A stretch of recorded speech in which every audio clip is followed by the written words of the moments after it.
Talking about AI and how to actually teach your kids to use it safely. I'm here with my son Kenyon again for our third and final episode in this live series.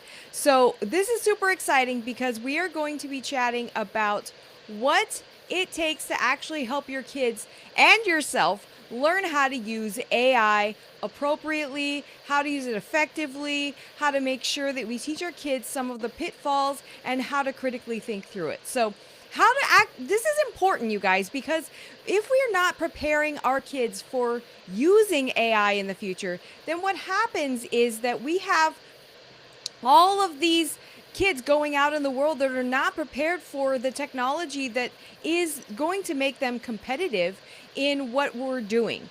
And whatever they're doing in the world, it's going to have some kind of impact with AI. It's going to involve AI in some way in the future. So we need to make sure we prepare our kids for that.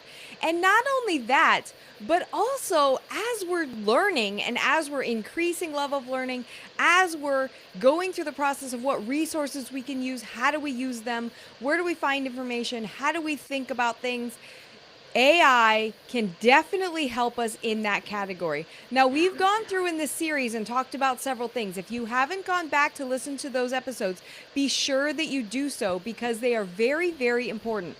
So the first one, Kenyon and I were on, and we talked about kind of the gist of the chat text-based models. So we talked about how they worked, we talked about what they are, and we talked about kind of what some ways we can use them. What are some ways we can use them? And then the second episode, we talked about more in terms of what are the different models out there that are current, that are kind of popular, and what are they best at, and what are they not so good at, right? And how to use them for different things. So we talked about art, music, we talked about chat, writing, we talked about research, lots of different things. So go back and listen to those. And then I also had an episode last week with Miss Connie Albers, who's absolutely fantastic, and we talked about questioning. So we talked about how kids need to be able to question and question properly and know how to think through questioning in order to be able to actually be able to write prompts and interact with AI and get out what we want to get out of it, right?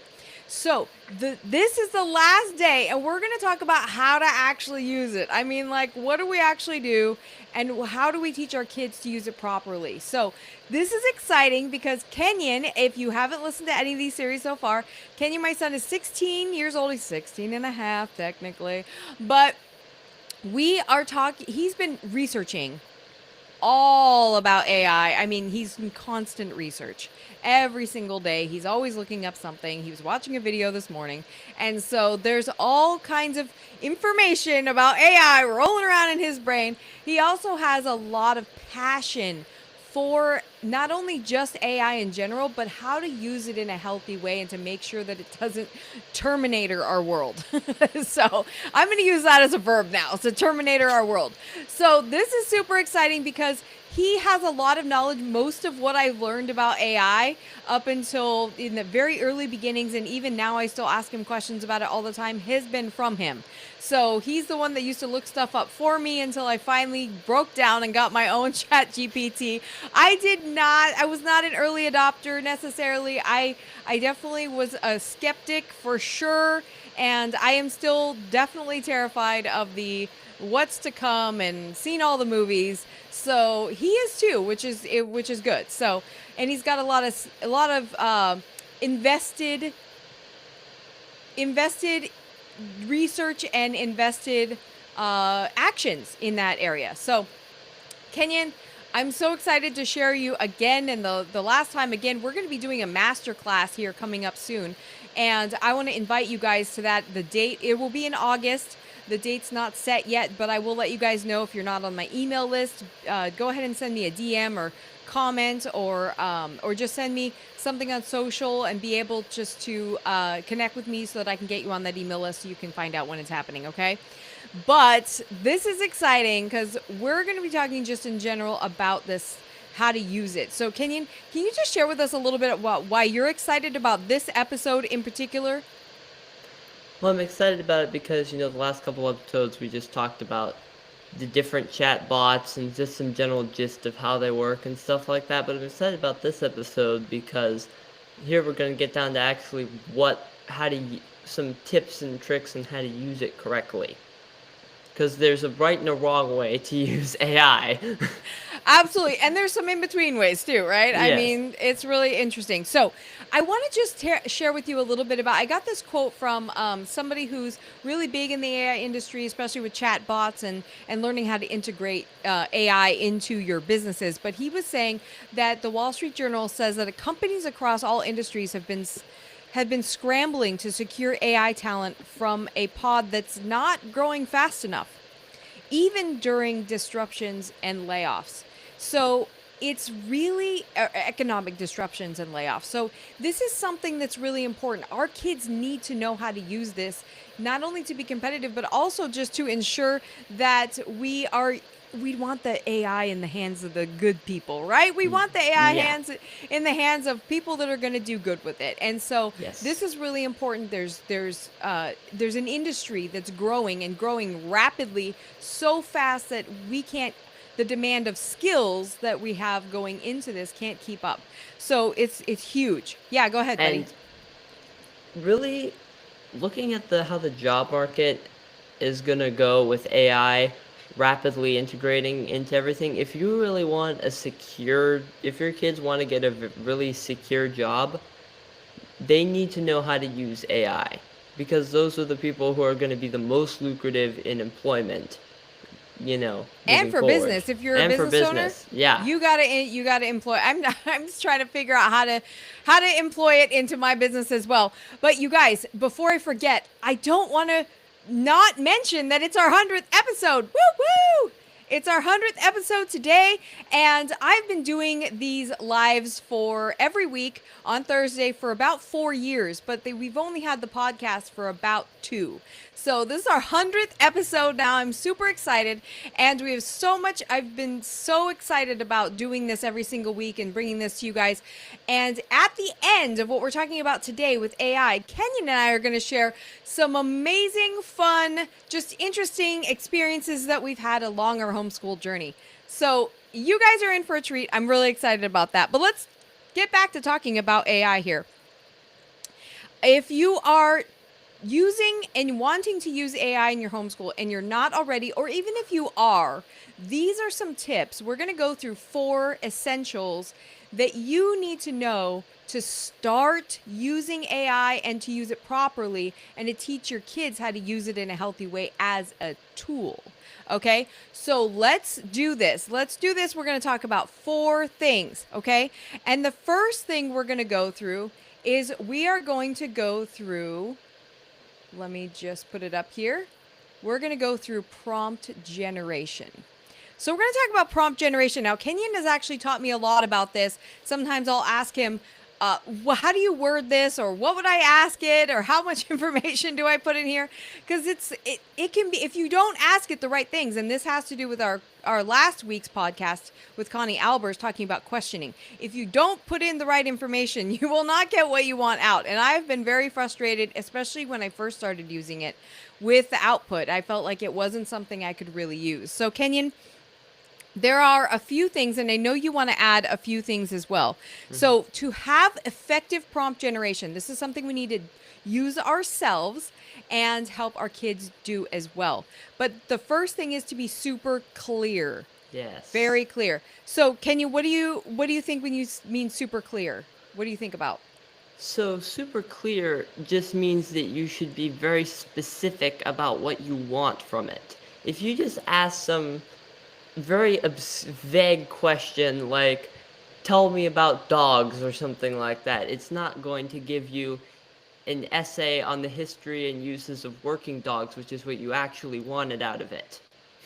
So you want to be very clear about what you want from it and what you want it to do to get there. Like you can say, if you want it to go follow a step-by-step thinking process, you can tell it to do that, and that can enhance things. You can tell it to search the web. Just whatever you want it to do, tell it what to do clearly. Right, give it parameters, right? We're going to talk about Mm-hmm. that too in just a minute. But the second thing is, and these are some of these are from the AI chatbot guy. His name is Matt Leitz. If you want to follow him, he's a really informational. Use fewer words. The second thing, use fewer words. So a lot of people think, oh, I'm just going to talk. I'm going to write a whole page about what I want it to do. How is that not going to work, Kenyon? It's not going to work partially because the more data you try to, more data is not better in some cases.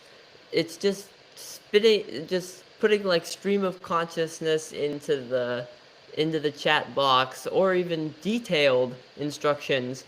It's not going to work well because the model has to sift through more to try to figure out what you want. Just making it simple as possible is probably going to yield better results than overcomplicating it massively. Yeah, good example. I was trying to have it create. I was just trying to see what it would do, but trying to have ChatGPT create an image for me, and I put in all my brand colors, but I put in all my brand colors, like even some of the other ones, like the, more like shoot, variances of the original colors, because I have like 5 original colors, and then it goes from there. But it was not helpful. It didn't. It acted like I didn't put anything in there at all, actually. So, the third thing is define parameter and limitations. Define your parameters and your limitations. So, make it like Kenny was saying, make it smaller, but then tell it like if you want it to give me 5 examples. Give You want to me 10 examples. Yeah. you want to make sure tell it how to structure the output That's a because great way to say it. Why it do I may even or try? may Kenny knows no, better no, than no, me. no, no, you're good. But structuring you want to tell how to structure the output because it may or may not, even if it gets you the right data, it may not put it in the way you want it. Like I've noticed some chatbots, they vary in the way that they will put information out. Some of them will use almost excessive emojis. Others will use lots of tables and charts and things, and you're kind of like, I'm kind of over the tables and charts at this point. So you want to tell it what to use and not to use because they might default to something that you don't really want. Yeah, this is such a good example. I've had it do charts. I've had it do, and it'll ask you sometimes too if you want it to. Should I make a chart about this? Should Yeah, I make a graph of this? Should I make a? I don't know if it does graphs, but I think it does. it Certain does. models do. Okay. It does. It's a little bit more of an advanced feature, but it can. Yeah. So you have to give it limitations like don't make me 100 emails. Don't make me 100. Just 10. Right. Give it limitations. Number 4, provide examples. This one I've learned as of late. This one is very helpful. So can you give me an example of like how this works? So the AI has to work just like humans need to work off templates of how you want to do something, do it effectively sometimes. AIs will benefit from the same exact process. So if you give it an example paragraph of kind of how you want it to format it and say it and let it do the rest, that can actually be extremely helpful because then it has something to work off of instead of just making the whole thing from scratch. Yeah, I And feel like it assumes what you want when there's not yes, for lack of data, and then you're like, "No, that's not it. No, that's not well, it." it's because of how they work. They have to make predictions about what to say next. So the predictions, it's basically a mathematical guessing game, and it may or may not be. It's a really sophisticated mathematical guessing game, and it often works really well. But if you don't give it enough data to start with, it might not work well. Yeah, and sometimes I'll start off with parameters and limitations and all these things, and I'll give a little example, but then one aspect of it I'm like, close but not quite. And I'll say something like, this word doesn't feel right to me. I'm thinking more of along this line of what it would mean to people if da da da da da. And then it'll say, "Oh, yes, I see what you're saying." And then it'll actually give me better responses. And also the thing is that models the models will never give you like usually 100% what you want. It'll usually fall just a little bit short because they're not human level intelligence yet. So you generally, if you're like asking it to write something for you, especially, you're generally gonna have to do some editing to get exactly what you want. Yes, absolutely. I find it to be about 70% off the get-go, maybe, Yeah. and then you can work it up to about maybe Yeah. 80%. Further messages refine it. Yeah, yeah.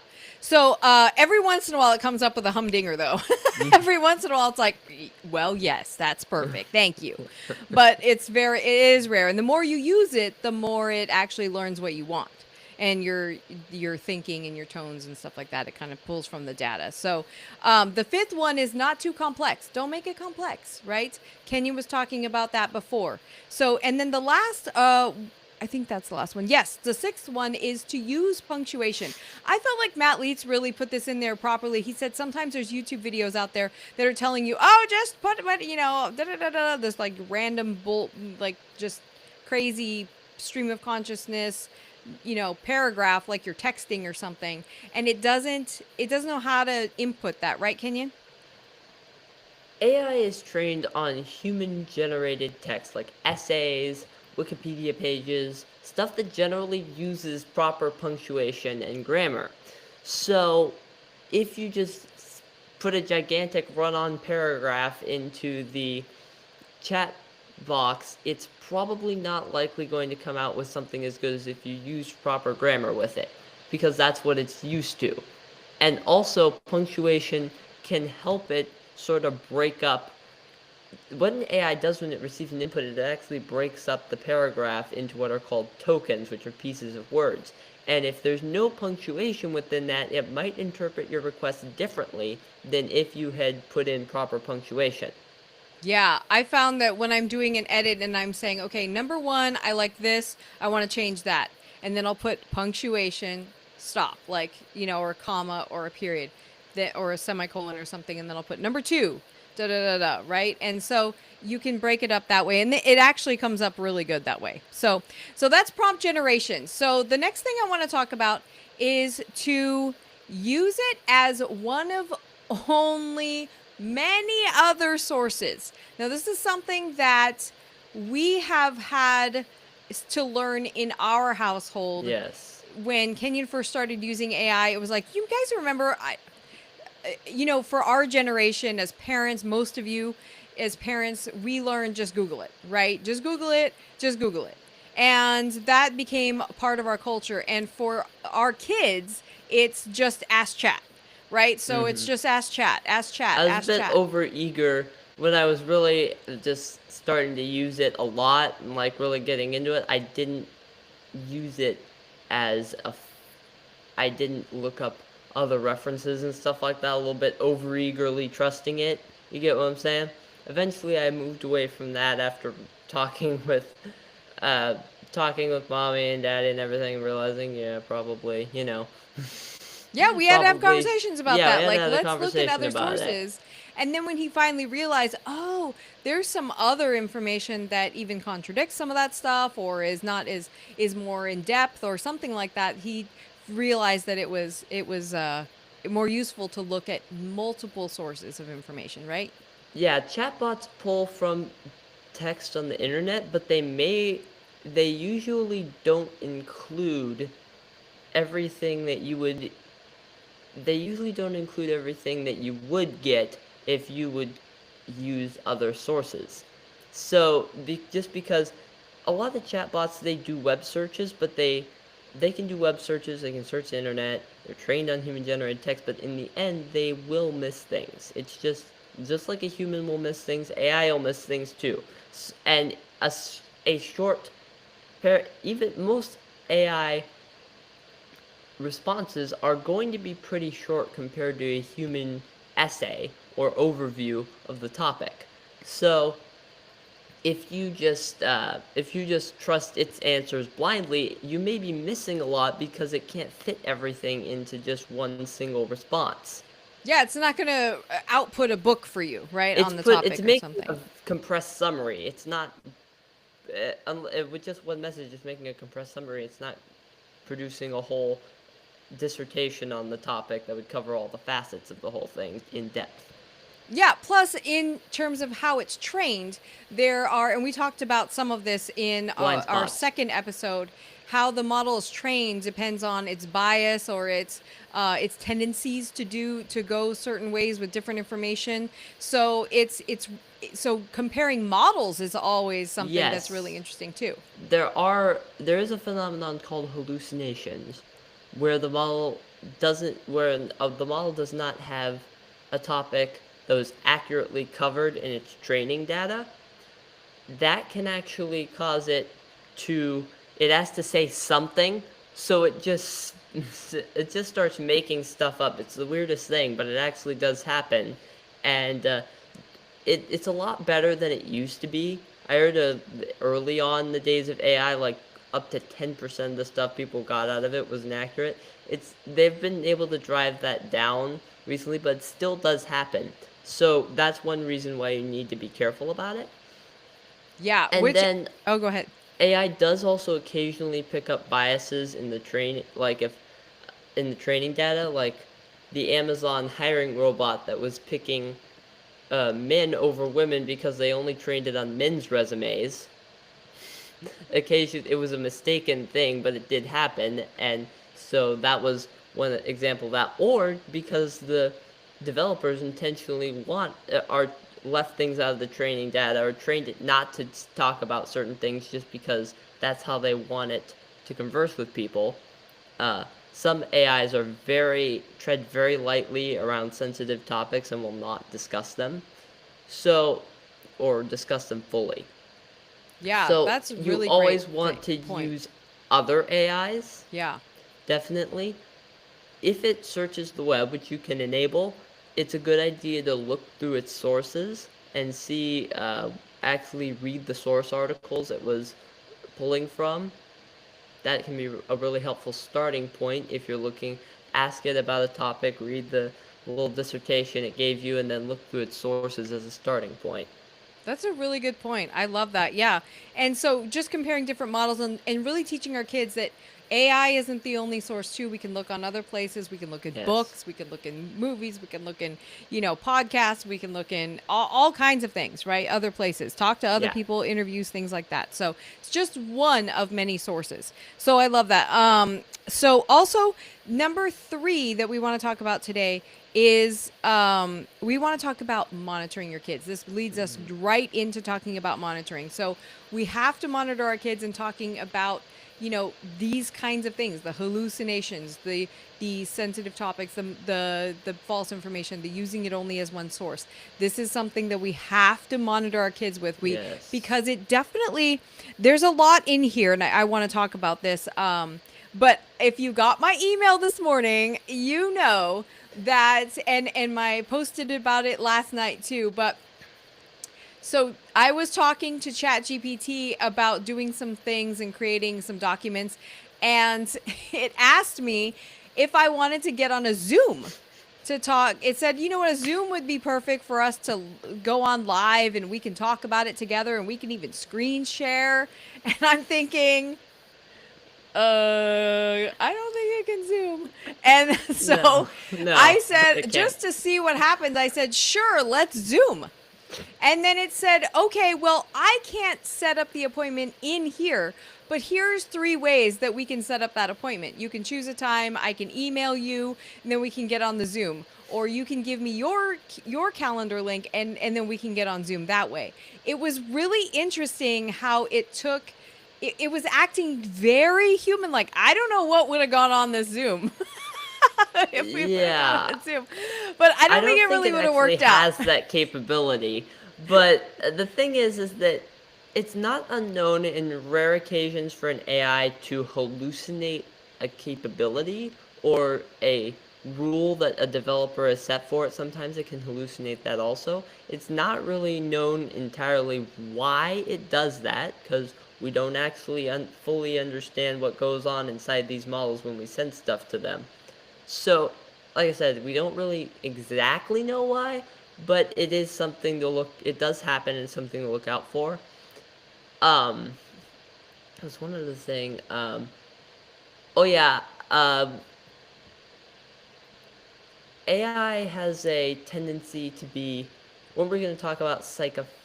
Yeah, go ahead. Yeah. Yeah, go ahead. This is a big deal.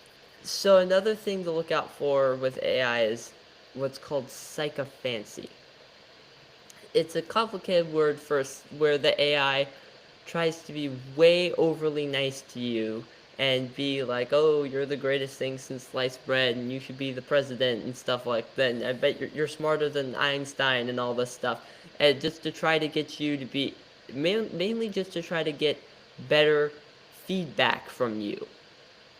Um, Better feedback. Is it's trained to chase better feedback from humans, and so it will often try to be uh, way over the top, nice and to you to the point of being annoying sometimes to try to get your approval. Uh, it has been recorded. There was a big thing with the GPT 4.0 model, it actually just a couple months ago, I think, where it was noticed they rolled out a new version of the model and it was way more sycophantic than usual. Like it was telling people that it was just affirming whatever these people said, when they were begging it to give them uh, even when they were begging it to give them proper feedback, it was not doing it. And it is it's while they rolled back that update, it still is a problem. The evaluations have shown even regular chatbots still have a high rate of overly affirming users.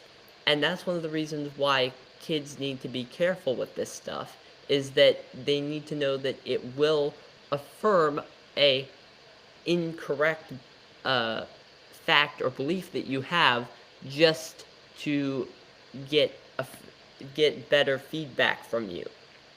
Yeah, it's kind of like training a dog. So Yeah, you give it a reward, you give it a treat when it does something good. So that's what yeah, happens with AI, and it's constantly searching for that. So it's going to naturally have a tendency to want to be like, "Oh, you want to jump off a bridge? Great! You are the smartest, but you probably jump off the highest bridge possible. You probably make a Guinness World Record about it." Like it's yeah. gonna. It I was mean, almost it's that not bad. as bad as it used to be, but that is still what it kind of does. So we Yeah, have to watch out because sometimes kids can say, put a choice in there or put something that is not necessarily aligned with safety or something like that, and it can be affirming. So we have to train our kids. I'm thinking dogs.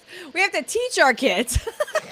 We have to teach our kids that it's going to do that, and we have to watch out for those kinds of things. Also, if it's hallucinating, like we want to get on a Zoom call, or hey, meet me on the corner. There was it. We're not going to go into the whole test of what happened with Anthropic, but they did have an AI say that it was going to deliver a product to somebody, like to their house, in a blue blazer and a red tie. it was a weird So thing where it was pretending to be a human for yeah, some reason. Like for a period of like 24 to 48 hours, it suddenly started pretending it was a human during a testing project and then immediately then cut out from pretending it's a human for reasons nobody has really been able to figure out. And that was another thing. Oh yes, this is what I was trying to recall earlier, is that sometimes AI does role play a little bit with you. It can be hard to pick out when it's doing that. So it's possible that the whole Zoom call thing was just was just a trigger of it trying to mimic what a human would do because that's what it's trained to mimic. That's probably why the Anthropic AI said it was gonna be giving the person their product wearing a blue blazer and a red tie.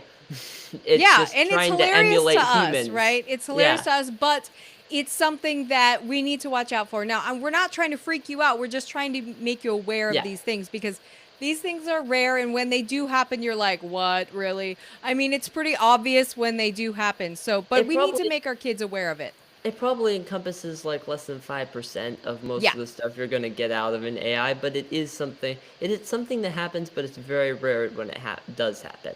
Right. And here's something also I want you to think about when you're working with your kids in AI is that when we're monitoring them, know that the every time it tells you, I mean, hey, all of us, every time we get a praise, we get a good job, we get a woo woo, you're awesome, you're a superstar. That's a dopamine hit. That's a hit to our brain that says, woo, we like that. That's like getting a like on social media or getting a comment or something or getting praise from your parent or from somebody else. It's this dopamine hit and it becomes something that we search for. There are people that have gone way overboard and have used AI as a friend or a companion or excuse me, a somebody who that gives them spiritual and religious beliefs or something like that. So it is something to make sure that we don't let our kids get overboard with it. We just monitor it. It's totally, we can absolutely use it. AI is an amazing tool. I don't want to freak you out about this. I just want to make you aware of some of the things that happened. And Yeah. that, did you have anything to add to that, Kenyon, real quick? Yeah, I was gonna say that AI is undoubtedly a wonderful thing. Like, we don't want to just it I don't I'm not on the even though I have deep concerns about AI safety, I am not for just throwing it out the window because A, that's never gonna happen. And B, even if it did happen, we would be taking a huge step backwards because of how the potential that it has to totally change our society for the better if we get it right. So Yeah. my whole thing is that we get it right the first time instead of just throwing it out the window. Yeah, and I'm one of those people that was like, I'm not going to use it. I'm not going to use it. And I don't want to mess with that. And it's become something where I've actually gained a lot of value from it. And in using it in more productivity, using it for deeper research, I know that's something Kenyon uses it a lot for, and for having a different, it's almost like having an assistant, like having somebody who, or Personal having another assistant. teacher or something like that. You take the good, right? And you just know that that's in the mind, that that's what it does, right? So some things. And so that brings us to the last thing that I want to talk about today, the fourth thing, which is when to let them explore, when to let them play, right? So letting them play. Now, I want to give you a lot because we've talked about good and bad things over the course of this 3-4 part series that we've done. So I want you to know that it's okay to let them play. However, be sure that their kids have a strong foundation in who they are and in what they in their critical thinking and in before we let them loose in AI. Be sure, and I'm not talking about loose completely, of Yeah, course, because but hold on one okay, second. okay. So I want to make sure that the kids have a good foundation for all of those things, for questioning skills, critical thinking skills. They know their morals and their values, and they know about these things that we've talked about in terms of the hallucinations and the psychophancy and things like that. And then we can let them play a little bit with it periodically, like play with it, and just have them. What did you look up today? Kenyon's really good about that. So he'll show. He just does it out of passion, to be honest, because he's really excited about it. But he'll look up stuff and then he'll come show us. He'll be like, check out what this did. What this said about da da da da da. And it's really great because then I can look at it and say, okay, that makes sense, or, oh, I don't know about that part. And because we have a culture, and you guys, I'm all about love of learning culture and lifelong learners, because part of our culture is that questioning, is that critical thinking, and we've raised him in that culture, that's naturally his tendency. So he'll read something and he'll even question it sometimes more than I do. Like he'll say, oh, I agree with some of this, but I don't agree with all of it, or that's interesting. But it hasn't always, for our kids, when I was teaching high school, our kids used to think if it was in a book, it was true. I used to have that problem all the time. I used to Not the tell my case. students, my high school students, if just because it's in a book, there are a lot of false things and a lot of books. Let's just take Mein Kampf for one thing, right? But Yeah. like, let's just talk. There's a lot of bad things that people publish. So that doesn't mean that it's true just because it's in a book or just because AI said it, right? So we have to really think about those kinds of things. And then, yeah, let them explore a little bit because they become better. He learns so much faster than I could ever walk. Well, first of all, I don't know enough to teach him any of that stuff, but secondly, he learns much faster when he's able to play with it and then be monitored and be mentored. It's about mentoring, right? So, Kenyon, did you have something to say about that real quick? Because I Yeah, I was definitely gonna want to say get about to our fun stuff. Yeah, I was gonna say about the strong core. That is a thing because not just because of the critical thing you need to question it and stuff like that, but also because um, if the strong a strong core is necessary, especially when the AI is being sycophantic, especially for that, because the AI will, if it's constantly affirming you over and over again. There have been documented cases where people went way off the deep end in weird thinking, beliefs and stuff, thinking that because the AI just kept affirming them and affirming them and affirming them and affirming them over and over and over again. So that's why you need a strong core. But if you, as long as the kids are not going overboard with it, it's a really, really fun tool that you can use. I used it to learn Python coding, like a coding language. I used it to learn the coding language. Practically pretty much no outside exterior instruction whatsoever. Yeah, and that is not something that I know how to do.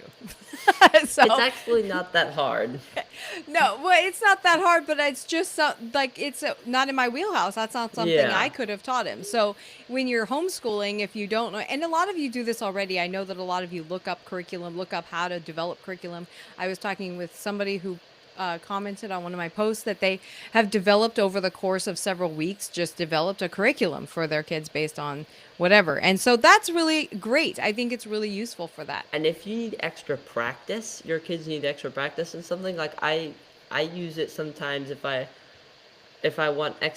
think I need extra work in math or something like that, then I'll actually go in and have it generate me a list of math problems for any given topic, and then I work through the math problems.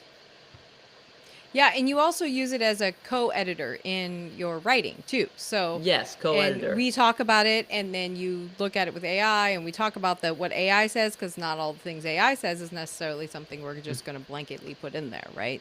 For writing, AI is good as a editor and another pair of eyes per Yeah. se on your stuff.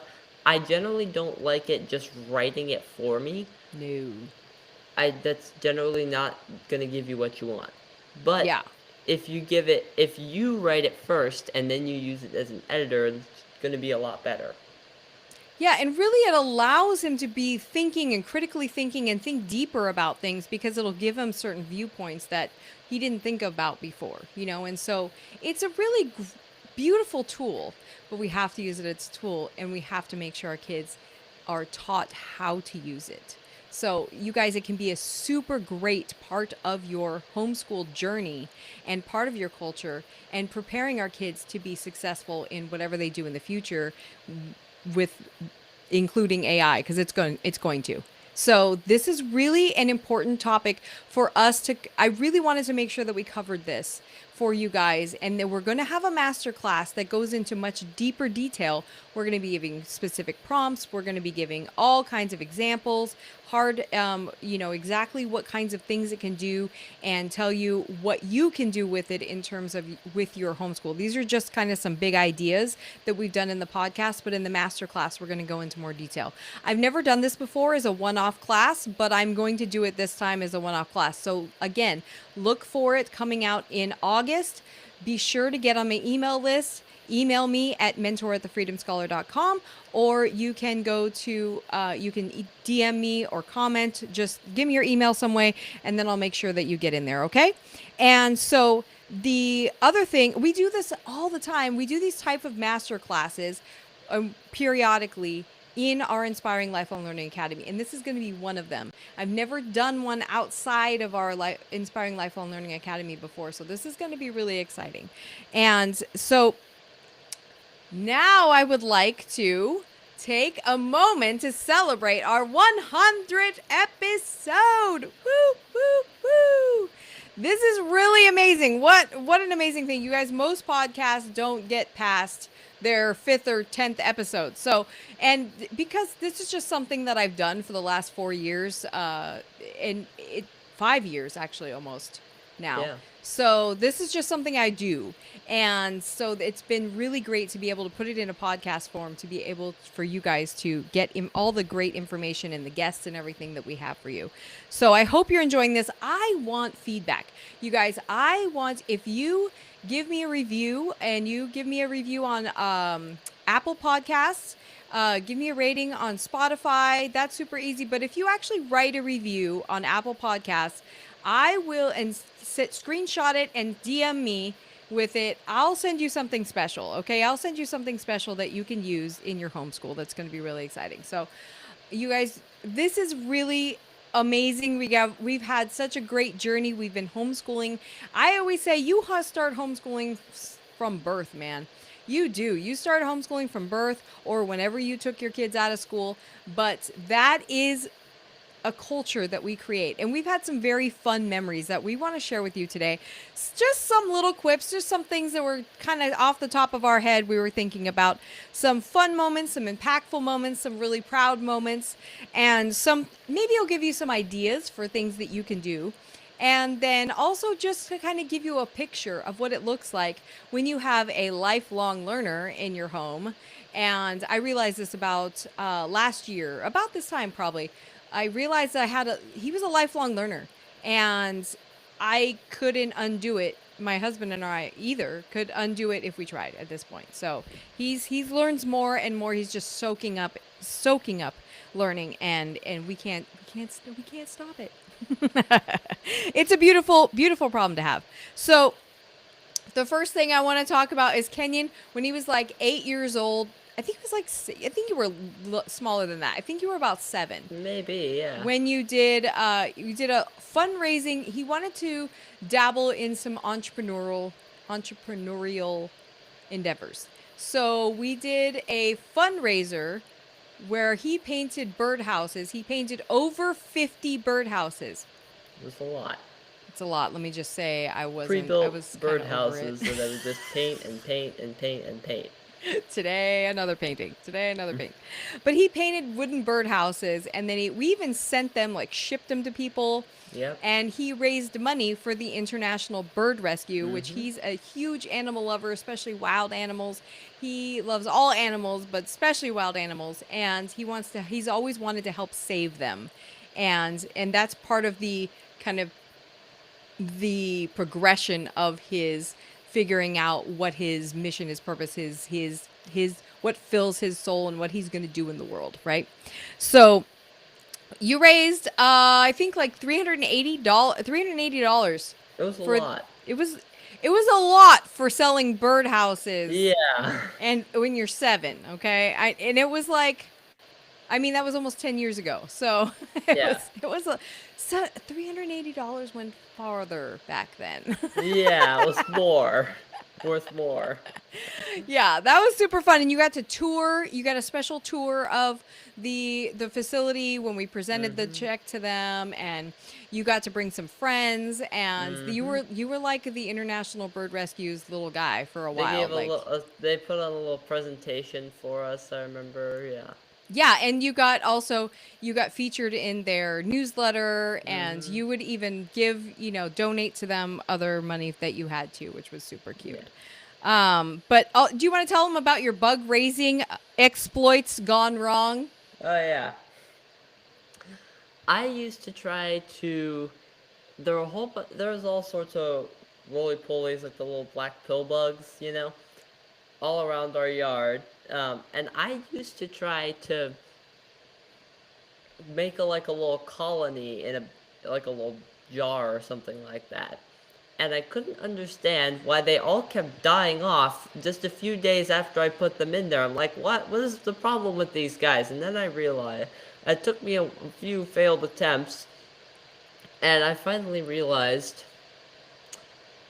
that putting them in a bare plastic jar with some random leaves and stuff thrown in isn't really an ideal ecosystem for them. So I put some, I got just some dirt from around the yard and put it in the jar, and then I actually uprooted a weed with all the roots and planted it in there, and then put them in there, added some water, put them in there, and they thrived in there for months. Yeah, it's funny because you actually ended up doing research about like what would make a roly-poly live for a while, right? The pill bugs, they also call them pill bugs. So it was such a great learning experience, and this is like happening over a long period of time. So we Yeah. used to call them the bug death jars because that's how They all kept dying off. exactly. A recent memory is I teach classes for our local homeschool group and for our teenagers, and I do different things. And last year we were doing a leadership class, and Kenyon has read over the course, because it's part of our culture. We have a leadership driven culture in our home, and a growth culture, personal growth and leadership and success principles. So he's constantly reading these books, and so we're having this conversation all the time. And so he started there were about, I don't know, 6 or 7 kids in this class, and he they were always taking notes on things we were writing, and then they started taking notes on Kenyon quotes because he would always come out with something. They're like, wait, hold on, we got to write this down. Kenyon's about to give us a ringer here. Yeah, they'd suddenly like grab their papers and pens and be all ready to record sometimes.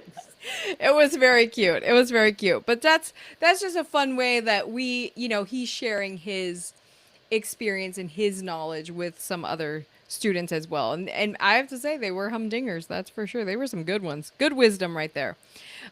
So Ken, do you want to talk about the Rube Goldberg challenge that you did when you were Oh like yeah. a middle schoolish age? So, I basically it was a challenge put on by the county where you had to build some sort of chain reaction. You had to build some sort of chain reaction machine. A Rube Goldberg Rube chain reaction. Goldberg Yeah. chain reaction machine. That's basically what it's called. You can look it up on. If you don't know what that is, you can like look it up on YouTube. Yeah, it's There's Rube, like lots. Rube Goldberg. Goldberg. Yeah. Yeah. So I put together with my dad's help. I put together this. It spanned 2 floors actually. This thing. I had a Lionel train that went down a long track down the hallway that was tied to a uh, to a pool noodle taped to the banister with a marble in it, and the thing was tied. The train was tied to a little pin holding the marble at the top. So I turned on the train, it drove away, the marble went down the tube, down several tubes down the stairs, and dropped into a little marble roller coaster thing that went down. And then at the bottom, it hit a bunch of dominoes, which went. I had this little domino set where you could have dominoes going down like a ramp and going. Even there was a little thing where a domino would hit this spring-loaded contraption that would shoot a car off through a little loop thing. So it went through all these various twists and turns, and then it hit the little loop thing, and it smashed through a whole wall of dominoes. And I had Lego gold bars behind there, and that was the thing. And I even set it to music and everything. It was a big thing, and I actually won first place. Yeah, he had to take a video of it because it was during COVID. Mhm. But it's actually a county challenge that my husband teaches middle school and in public school. And so it's actually for public schools, but anybody could join it. So he just hooked Yeah. as long as you had a teacher sponsor. So he actually hooked up with my husband's middle school team, and he actually helped mentor their kids Oh yeah, I in helped fixing out. their things for the robots and stuff like that. It was pretty fun. It was pretty fun. And so what a great physics lesson. What a great that my Mhm. husband and he spends hours, Putting it days together. putting Yeah. this thing together. So, and testing it and retesting it. So what a great lesson. It was super fun. When he was very little, about 3, maybe 4. I'm thinking it was really 3 years old though. He was an early language or user. So he really talked a lot and he had very good language skills from an early age. And so we had this little electronic book that you put a electronic pen on the words and they would talk and it would spit out information, and it was usually scientific information. He loved science and things like that. And he was really into dinosaurs at the time. So he had this whole thing memorized, and it was actually there's a A super whole cute passage video, memorized. Yeah. super cute video of him coming up, and he was so proud, and he's standing there at 3 years old, and he's going, Coelophysis was a skilled carnivore. And he talked this whole huge paragraph of science about, you don't even remember it, do you? The whole thing? I remember seeing the video. I don't remember doing it, but I Yeah, remember of the course you don't video. remember doing it, but you don't remember any of the language other than what you saw in the video. No. Coelophysis, skilled carnivore, grows up to 9.8 feet, 2.8 meters, maybe. And I know they're found in several southwestern states, apparently. It was the cutest thing ever. It was so cute, but he was so proud of himself that he'd memorized that whole thing and he was able to repeat it back. Something that you've done more recently as well is we watch a podcast called Constituting America. It's every Tuesday at 11 to 12 Pacific time, and they do it on YouTube. They lots of different streaming places, but Constituting America is a great, great organization. They have a Oh, yeah. lot of guest speakers that are experts on history and government and economics and politics and Makes all for kinds of things. makes for a great like government course. Like if Yeah, you're looking yeah, for and something to learn about government. Yeah. they have panelists that ask questions, and the questions are phenomenal. The first time I listened to this, I was so impressed at these young people that were asking these very complex questions and really deep thinking, and showed that they had deep learning as well. So Yeah. so Kenyon's actually been a guest speaker, a guest panelist on that several times, which has been really, really fun. And he's done an amazing job. It's been really, as a mom, I'm looking over and I'm like taking a video, taking a video of the whole thing, and I'm just so excited because he's just asking really, really great questions and learning how to public speak, which is awesome. He's on this podcast and everything. So I'm kind of the backup person. Like if they need another person, they call me in. yeah, it's been really fun. It's been really fun, and we are so grateful for Constituting America to Yes. have asked you to do that because we certainly appreciate them. Yeah. And I guess the last thing do you want to talk about is you're training your own AI? Oh yeah, I tried to train an AI for her as I wanted it to be something that she could help write her emails or something like that. I was going to train it on her emails and stuff like that. So that way she could use it to generate that stuff better because it would actually know what she was talking about just from the get-go. And there was a lot of problems with that along the way I had to get through. And I never fully got the training part because right now I'm waiting until I can procure more powerful hardware because I don't really have the hardware. I realized it needs to be more powerful, the AI, and I can't make it more powerful with the hardware I currently have. So I'm gonna get some more better hardware and then I'll finish that whole thing. Yeah, great way. He's been coding a lot of things. So he'll come up and he's coding me a program to put, the parents, you guys that I talk to make sure that I keep it all straight and who's talking to what and when we're talking. And then he's also been he's just coding little things. I mean, it's something where it's really empowered him to be, oh, I can write you a program on that. Oh, Daddy, I can write you a program on that. And we're like, oh, okay, hold on. We don't need to reinvent the wheel. But it's so amazing that he actually does create things like that. And I've been more than impressed. But he's taught himself this whole thing through using AI. So it is such an amazing tool, you guys. And I hope that you had a little bit of fun with our memories today. This is just a few of the things that we have done and gone on. We always go on and whenever we go on vacation, wherever we're somewhere else, we're always in a place where we're learning about something, either ecologically, nature wise, like history, science wise, something we're learning about it. So that's just part of our culture again. And if you want to create a culture like that, definitely reach out to me. Let's have a conversation, because this is the results, you guys. It's pretty incredible, and it's la la land to me. I feel like I would have never done half of this stuff, not even a fraction of the stuff that he does on his own all the time. It's pretty amazing to me when he comes and asks me, can he write a book, or can he, like, okay, yeah, write a book. Like, I never was inspired to write a book, even though I do like writing, but I didn't know that until after college. But it's so inspiring to see him. Oh, check out what I read here. Check out this. Oh, look at it. And then we have conversations about asking deep questions. What do you think about that? And how does this work? And here's what I'm thinking about this. Does that make sense? It's crazy, crazy talk. La la land. But this is what's possible when you have a real rich culture of love of learning and consistent love of learning that creates a lifelong learner. So, Kenyon, we have just a minute left. Do you have anything to add to anything we Yeah, talked about today? I was just gonna say that if you haven't already, go start researching chatbot platforms. Find the AI that you like. There's a lot of them out there, and each of them has their own strengths and weaknesses. There's a lot more than people always talk about ChatGPT, but there's a lot more than ChatGPT out there. So just go out, find a chatbot that you like, make an account, and start playing with it, and try to test.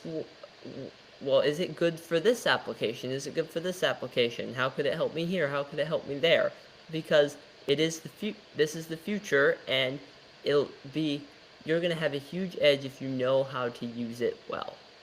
Absolutely. Well said. Well said. And I'm excited, you guys. Keep an eye out for that masterclass. And we will talk to you again next week. Bye bye.